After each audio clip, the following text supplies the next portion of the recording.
corner. That means that she don't want to see a pair too ugly. So where you want me to go? Where you want me to go? Come turn you around? Oh, please. Son, are you serious? What do you mean I'm serious? Son, I'm tired of fighting with you. Me fight? Me touch you?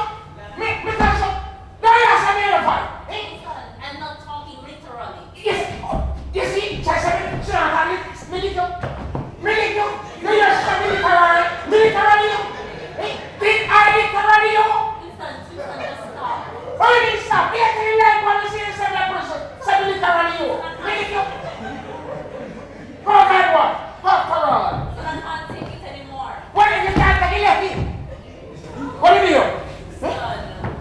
Listen, just relax, Winston. Please, I beg you. Just relax.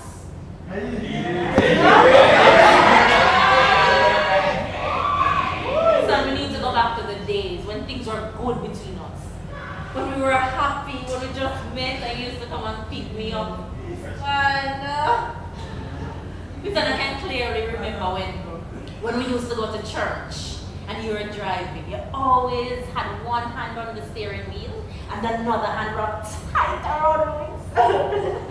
Oh, those are the days, Winston. Well, you know, something has changed between me and I don't know what it is. Something has changed. You changed. You was here a while ago, I see you move down over there. You changed. Imagine. I'm glad you mentioned that. I always driving. You see, my hands are always on the steering wheel. Reversion. Me neighbor.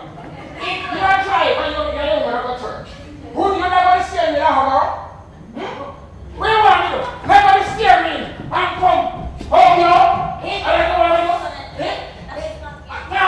When you come out of the car, where you go? What do you? See, each up against the passenger side. Like you are about to the damn window. You want to come out here like say, he's a taxi driver and he's a passenger. And then you come blame me. Don't blame me! Oh. This is the reason why I don't like to have a conversation with you. No, we can't have a conversation with you. Because